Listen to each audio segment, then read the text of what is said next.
આગળના લેક્ચરમાં lecture number 4માં આપણે જોયું હતું વિસ્કોસિટી વિશે અભ્યાસ કર્યો હતો. હવે આજે આપણે ચેપ્ટરમાં આગળ વધતા જોવું છે બલ્ક મોડ્યુલસ ઓફ ઇલાસ્ટિસિટી. હવે કદાચ આપણે સ્ટ્રેન્થ ઓફ મટીરિયલ ભણ્યા હતા ત્યારે આપણે યંગ મોડ્યુલસ, બલ્ક મોડ્યુલસ અને મોડ્યુલસ ઓફ રિજિડિટીનો અમુક અભ્યાસ આપણે કર્યો હતો અને એના વિશે આપણે માહિતી પણ લીધી હતી. પણ અહીં ફરીથી આપણે લઈએ કે બલ્ક મોડ્યુલસ એટલે શું. Bulk modulus is a properties of elasticity. હવે ઇલાસ્ટિસિટી એટલે તમને બધાને ખબર છે. Elasticity is a material which exerted force applied in external body. એટલે કે એક્સટર્નલ બોડી ઉપર હું ફોર્સ એપ્લાઇડ કરીશ તો body which can not be regain its original force, the body which can be directly a position of original, એટલે કે origin પોઝિશનમાં પાછી આવી જશે. એટલે કે હું ઇલાસ્ટિસિટી એટલે કે કોઈ બી મટીરિયલ છે હું એની ઉપર એક્સટર્નલ ફોર્સ લગાડીશ. હવે એક્સટર્નલ ફોર્સ લગાડીશ અને ત્યારબાદ હું એક્સટર્નલ ફોર્સને પાછો લઈ લઈશ તો body which regain its original position, that can be elasticity. Elasticity is a material properties of the strength of material. You study in a strength of material subject. Clear? Bulk modulus. Bulk modulus is denoted by K, is the ratio of change in pressure per volumetric strain. Change in pressure per volumetric strain. Real? Here change in pressure is denoted by dP, change in pressure, and volumetric strain. Volumetric strain you study strain is equal to change in dimension per original dimension. Here strain is equal to change in volume per original volume because the volumetric strain. Clear? Here negative sign here denoted by minus dP upon dV by V. હવે અહીં જે negative sign દર્શાવી છે એ negative sign એવું indicate કરે છે કે આપણે કોઈ બી માધ્યમમાં પ્રેશર ઇન્ક્રીઝ કરશું તો એ માધ્યમમાં રહેલ વોલ્યુમ શું થશે? ડિક્રીઝિંગ થશે. તો કે reduction sign is called suction. Suction means કે the pressure increase with decrease in volume. એટલે કે અહીં નેગેટિવ સાઇન દર્શાવે છે કે વોલ્યુમમાં ડિક્રીઝિંગ થશે with increasing in pressure. Clear? હવે strain is equal to change in dimension પર original dimension. Clear? Here unit of bulk modulus is equal to Newton per mm square because the P is equal to Pascal unit Newton per mm square, and volumetric strain you will also study in a strength of material. The strain unit is unitless properties because volume is a meter cube and volume is meter cube is substitute is answer is unitless. એટલે કે strain is a unitless property. Clear? Next અહીંયા હવે મેં દર્શાવવામાં આવ્યું છે કે શા માટે નેગેટિવ સાઇન લીધી. હવે મેં એક વેસલ લીધું છે ક્લોઝ વેસલ. હવે ક્લોઝ વેસલની અંદર હું ઉપરથી દબાણ આપું છું તો દબાણ આપું તો વોલ્યુમમાં શું થશે? ડિક્રીઝિંગ થાય છે. કેમ? તો કે pressure increasing with decreasing in a volume. Clear? That can be use in negative sign. Okay, તો આ શું હતું? તો કે આની વિશે આપણે સમજ્યા બલ્ક મોડ્યુલસ ઓફ ઇલાસ્ટિસિટી. હવે બલ્ક મોડ્યુલસ ઓફ ઇલાસ્ટિસિટીના ઉપરથી આપણે સમજવું છે આજે કે બલ્ક મોડ્યુલિટી એટલે કે કમ્પ્રેસિબિલિટી. કમ્પ્રેસિબિલિટી એટલે શું? હવે મેં તમને આગળ એક અભ્યાસ કરાવ્યો હતો જ્યારે પહેલો લેક્ચર હતો ત્યારે મેં કમ્પ્રેસિબિલિટી વિશે થોડીક ચર્ચા કરી હતી કે કોઈ એવું પ્રવાહ કે જેના ઉપર આપણે દબાણ લગાડતા એના કદમાં ફેરફાર થાય છે તો એવા પ્રવાહીને શું કહેવાય? કમ્પ્રેસિબિલિટી. હવે compressibility is a reciprocal of the bulk modulus. એટલે કે એની જોડે એક સંબંધથી જોડાયેલો છે કે which is defined as the ratio of compressive strain to the volumetric strain. કે એટલે કે બલ્ક મોડ્યુલસ. બલ્ક મોડ્યુલસની ડેફિનેશનમાં આપણે ઉપર જ કીધું કે bulk modulus is defined as the ratio of compressive stress. Compressive stress is also known as dP, change in pressure, and to volumetric strain dV by V, original volume. Okay, એટલે કે reciprocal એટલે કે આનું ઇન્વર્સલી પ્રપોઝનલ એ શું થશે? મારું કમ્પ્રેસિબિલિટી. Clear?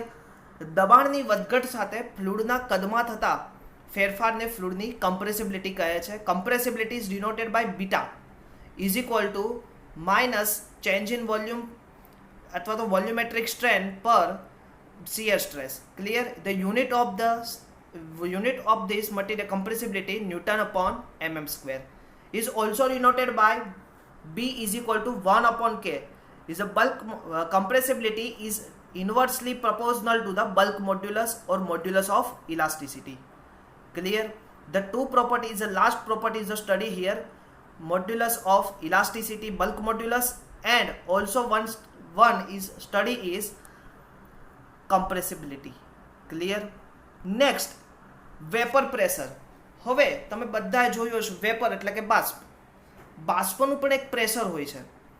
હવે આપણે જોયું હશે ઘણી જગ્યાએ. હવે આપણે પ્રેશર કોને કહીએ છીએ કે જ્યારે કોઈ બી વસ્તુ, કોઈ બી પ્રવાહી એટલે કે લિક્વિડ કે વોટર કે એ પોતાના એક સ્ટેટ એટલે કે લિક્વિડ સ્ટેટમાંથી ગેસિયસ સ્ટેટમાં રૂપાંતરિત થાય, ધેટ કેન બી વેપરાઇઝેશન. એટલે કે ત્યારે આપણે કહીએ છીએ કે બાષ્પીભવન થયું. ક્લિયર? હવે the vaporization, vaporization is depends on two phenomena, temperature and pressure. Remember that the vaporization is depends on two factor, one is pressure and second is temperature condition.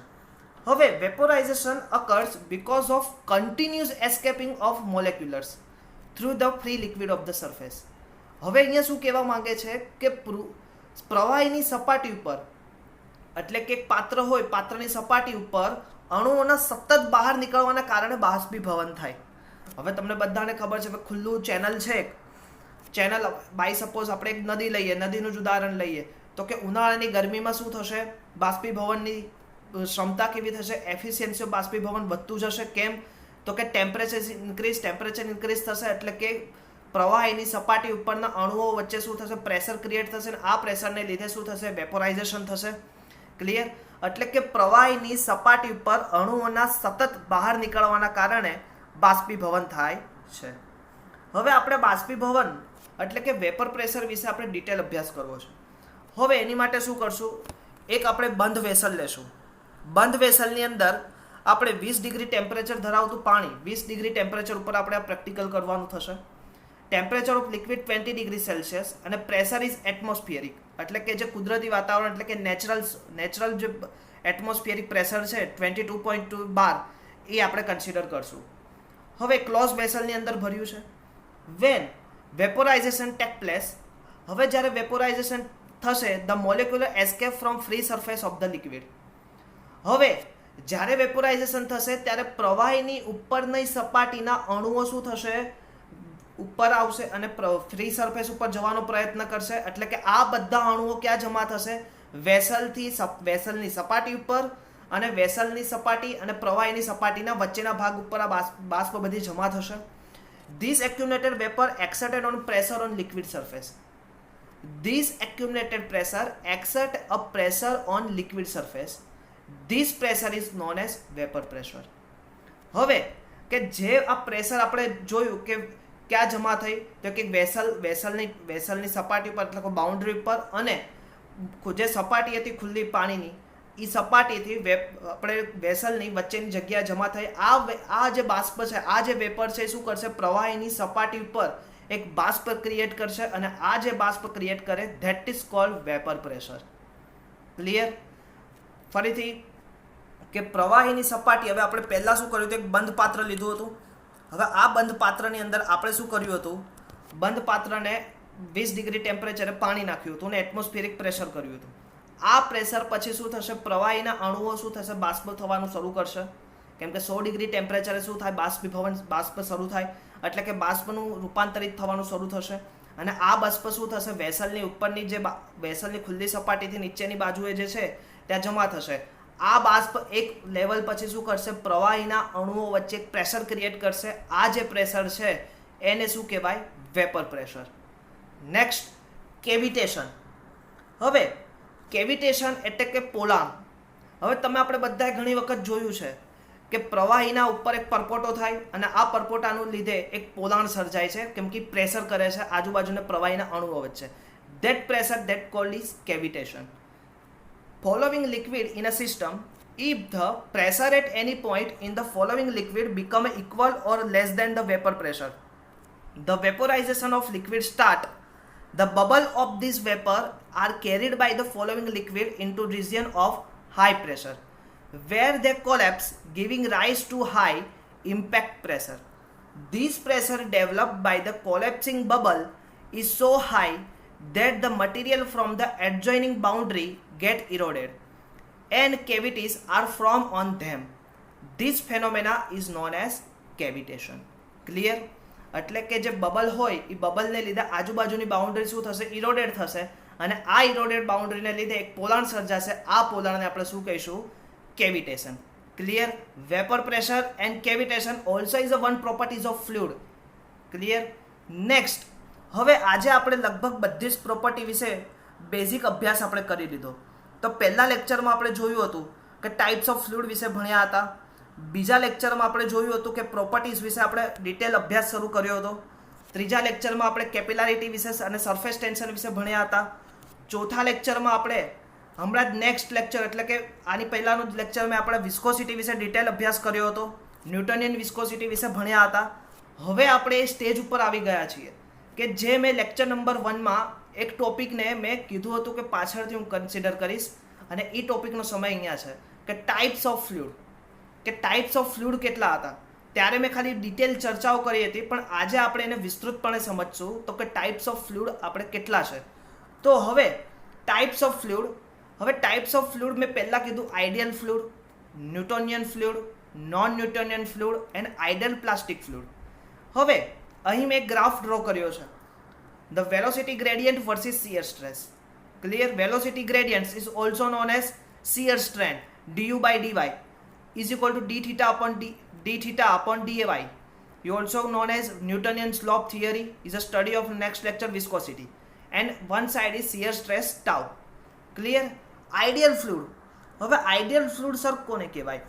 તો કે આઈડિયલ ફ્લુઇડ એ ઇનકમ્પ્રેસિબલ છે. ઇનકમ્પ્રેસિબલ means એટલે આપણે સમજ્યા હતા કે જે પ્રવાહી પર દબાણ આપતા એના કદમાં કોઈ જ ફેરફાર થતો નથી, તેવું ફ્લુઇડને શું કહેવાય? Ideal fluid. એટલે કે કાલ્પનિક ફ્લુઇડ છે. આઈડિયલ ફ્લુઇડ જેવું કોઈ રિયલ ફ્લુઇડ હોય જ નહીં કે જેની પર વિસ્કોસિટી, સરફેસ ટેન્શન, કેપિલારિટી જેવા કોઈ પ્રોપર્ટીઝ ગુણધર્મ લાગુ પડતા જ નથી. તો તેવા ફ્લુઇડને શું કહેવાય? Ideal fluid. આઈડિયલ ફ્લુઇડને બીજી રીતે આપણે કહી શકીએ કાલ્પનિક ફ્લુઇડ, એટલે કે ધારણાનું ફ્લુઇડ, કે આપણે એવું ધારી શકીએ, એવું વાસ્તવિક રીતે હોય નહીં પણ આપણે એને ધારણી કરી શકીએ કે ધારી શકીએ. ઇટ્સ અ એઝપ્શન કે આવું ફ્લુઇડ હોઈ શકે. Is a ideal fluid. Next, real fluid. Real fluid is compressible fluid. Compressible fluid is called કે પ્રેશર આપતા એના કદમાં શું થશે? ફેરફાર થશે. That is a compressible fluid. Viscosity and surface tension જેવા ગુણધર્મ ધરાવતા હોય તેવા ફ્લુઇડને રિયલ ફ્લુઇડ એટલે કે વાસ્તવિક ફ્લુઇડ કહીએ છીએ. ક્લિયર? હવે નેક્સ્ટ, પાણી છે, ઓઇલ છે, પારો છે, આપણે જેટલા પ્રવાહી છે આપણે જે યુઝ કરીએ ફ્લુઇડ મેકેનિક્સ અને હાઇડ્રોલિક્સમાં, that is a real fluid. Next, Newtonian fluid. હવે ન્યૂટોનિયન ફ્લુઇડ અહીંયા મેં ડાયાગ્રામમાં તમે જોઈ શકો છો. ન્યૂટોનિયન ફ્લુઇડ, ન્યૂટોનિયન ફ્લુઇડ કોને કહીશું? કે જે શિયર સ્ટ્રેસ અને shear strain is directly proportional to each other, that fluid is called Newtonian fluid. એટલે કે એમાં શિયર સ્ટ્રેસ અને શિયર સ્ટ્રેન એકબીજા જોડે કેવા છે? ડાયરેક્ટલી સમપ્રમાણમાં છે. તો તેવા ફ્લુઇડને કયું કહેશું? Newtonian fluid. And Newtonian fluid એટલે કે એવું ફ્લુઇડ કે જે ફ્લુઇડમાં શિયર સ્ટ્રેસ અને shear strain does not directly proportional to each other, that fluid is called non Newtonian fluid. Clear? The real fluid in shear stress is not directly proportional to shear strain, that is non-Newtonian fluid. હવે last definition, આદર્શ plastic fluid. A fluid in which shear stress is more than the yield value and shear stress is proportional to the rate of shear strain is known as ideal plastic fluid.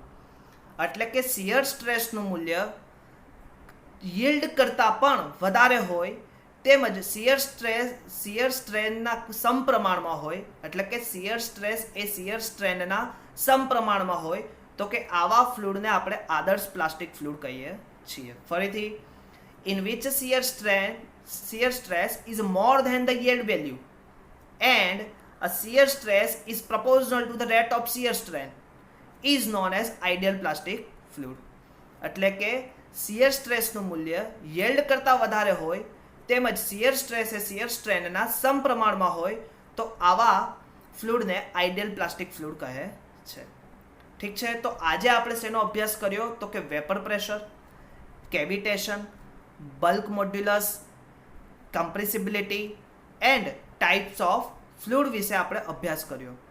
આ સાથે આ ચેપ્ટરમાં આપણે properties of ફ્લુઇડનું detail અભ્યાસ અહીં સંપૂર્ણ કર્યો, એટલે કે એના વિશે આપણે બેઝિક નોલેજ લીધું. હવે આની પછીના લેક્ચરમાં આપણે પ્રેશર વિશે થોડીક ડિટેલ માહિતી લેશું. તો આવા ઇન્ફોર્મેશનને લેવા માટે તમે મારી આ ચેનલને લાઈક કરો, સબસ્ક્રાઈબ કરો અને નીચે આપેલું બેલ આઇકોન ઉપર ક્લિક કરીને કે જેથી આવા વિડીયોનું જ્યારે પણ અપલોડ કરું તો તમે એને જોઈ શકો અને નોલેજ ગેઇન કરી શકો. તો ખાસ આપ સર્વને વિનંતી કે like, subscribe and share this video to more improvement of your knowledge. ઠીક છે, to thank you all of you. Next time to meet a new topics. Thank you all of you.